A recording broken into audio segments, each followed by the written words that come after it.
Billionaire investor says Bitcoin will be either worth millions or zero. Next on your 4-Minute Crypto Show. Today's show is from a post by the Daily Hodl staff and brought to you by BitBlock The great Bitcoin conference is coming to Dallas, Texas in August. Now, this is a true Bitcoin event, not a crypto event, so if you're interested in Bitcoin, please take a look at bitblockboom.com.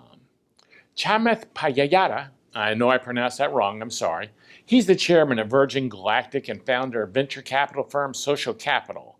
And he thinks Bitcoin one day could be worth millions of dollars if the global economy sputters.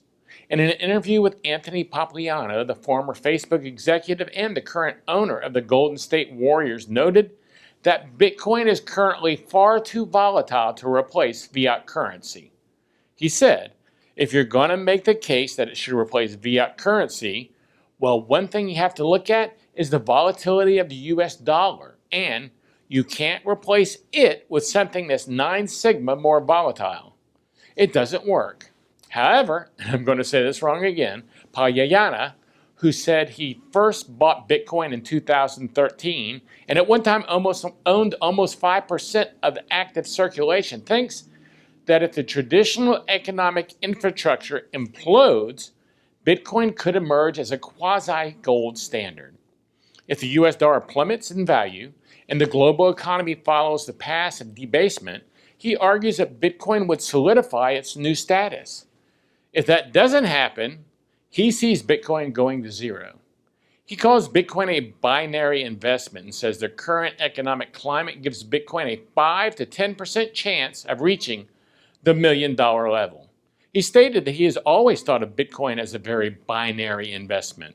Whether it goes from $80 to $8,000 to $6,000 to $3,000 to $13,000, it doesn't matter. This is either $0 or it's millions of dollars, because what it will do is it will create a quasi-gold standard.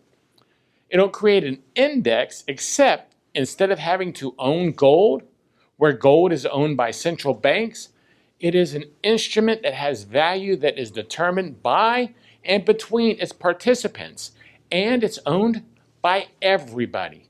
In a recent interview on CNBC's Squawk Box, he said that he thinks everyone should have a 1% allocation to Bitcoin, but caution that it's idiotic to believe Bitcoin is a hedge against global events like the coronavirus.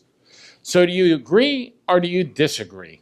Let me know your thoughts in the comments, and if you enjoy the 4-Minute Crypto Show with all my mispronunciations and everything, please take a moment and subscribe at 4minutecrypto.com/subscribe for a new episode of this show every weekday. Maybe give me a 5-star review or a great comment while you're there. Those things help more than you know. Don't forget to take a look at bitblockboom.com. If you're a Bitcoiner, this is a must-attend event. I'm Gary Leland, the Bitcoin Boomer, and thanks for joining me on another 4-Minute Crypto Show. This is a Bitcoin Boomer production.